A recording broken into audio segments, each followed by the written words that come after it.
So this is the 2018 MacBook Pro.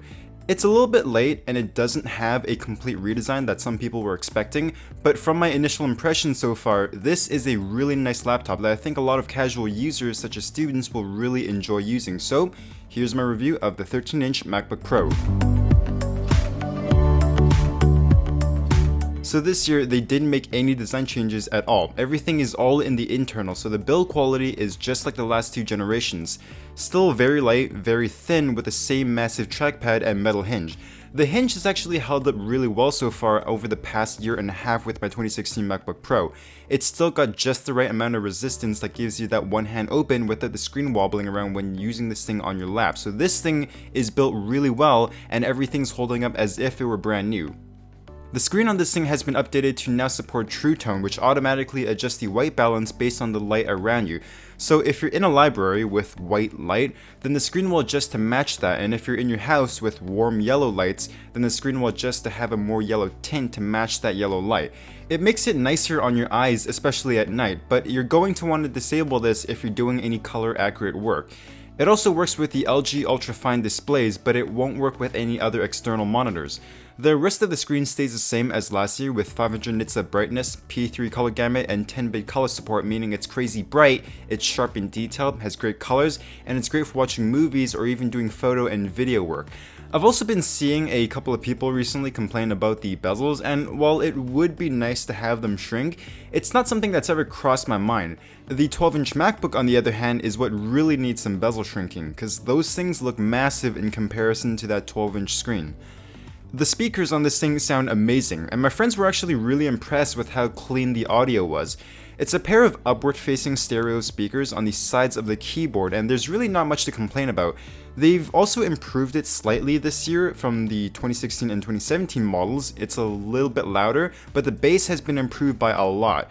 They get really loud, there's a good amount of bass, and nothing distorts even at max volume. These are really good speakers.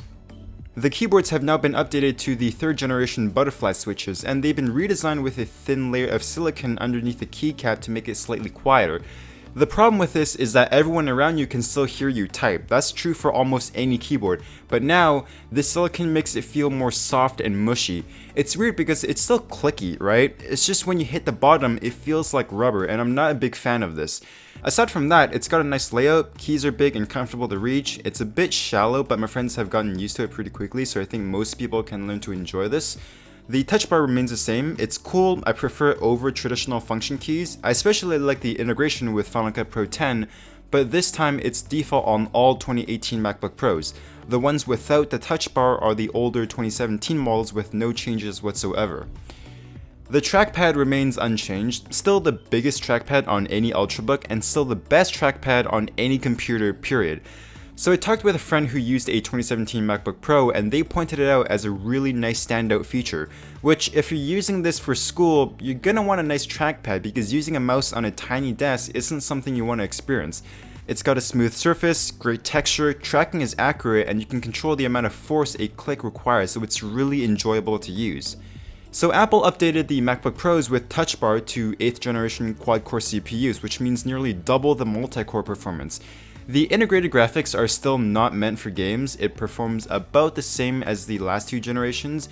They also updated the storage configurations to go from a 1TB SSD to a 2TB SSD, going all the way up to 3GB per second, which I'm not sure how many people are going to need, much less want, considering the eye-watering price tag. For most people, you're only going to need 256 or maybe 512 gigs, but I wouldn't be surprised if people actually get the 1 or 2 terabyte options for video and photo editing, because this thing is an absolute champ. The hardware 4K decoder plus the 2 extra cores makes a huge difference if you're coming from anything older than the 2017 MacBook Pros. Now, I wouldn't recommend the 13-inch if your main task is video editing. That's better suited for the 15-inch with the 6 cores and dedicated graphics. But if you're doing light video editing for YouTube or for school, this gives you a pretty powerful workhorse with great portability because the 15-inch is actually a pretty big laptop to carry to classes. Here's a comparison between the 2016 15-inch MacBook Pro and the 13-inch MacBook Pro exporting a 4K video using Final Cut Pro 10. The video was shot at 4K 60fps on a DJI Phantom 4 Pro, and here are the results. It also has some other neat features like the new Apple T2 chip that controls a bunch of things, but the biggest thing is that you now get voice activated Siri. For me, I already have the HomePod, so I'm gonna have this disabled, but with macOS Mojave introducing the Home app, you can now use Siri to control your HomeKit enabled devices. The port selection remains unchanged with 4 Thunderbolt 3 ports and a headphone jack. USB-C was never really an issue for me, even in the beginning, but my friends are not a big fan of this change. It's not a deal breaker to them, they're still getting a MacBook Pro, and the dongles are okay, but it's the fact that there's going to be this hassle on the off chance that they do need to plug in a USB flash drive. The battery life on this thing is about the same as the last 2 generations. On average, you can get around 8 hours of light to moderate use, no photo or video editing, with screen brightness at 90% or maxed out. If you're the type of person to lower their brightness, then you can probably get 9 hours or maybe even a little bit more than that, but watching movies really surprised me. So setting it to 80% brightness and watching a movie downloaded locally, this thing gets me 13.5 hours of battery life. If you stream it over Wi-Fi, you'll get slightly shorter battery at around 12.5 hours, which is what I get on my 15-inch MacBook Pro streaming over Wi-Fi as well. So the 2018 13-inch MacBook Pro is a really nice ultrabook. Great hardware all around with a bright and colorful display, loud speakers, good keyboard, best trackpad on any laptop, and great battery to match. But the problem is this thing starts at $1,800 US, so if you need the quad-core CPU in a 13-inch form factor, but price is a concern, then you should definitely wait a couple months to get it refurbished at a 15% discount.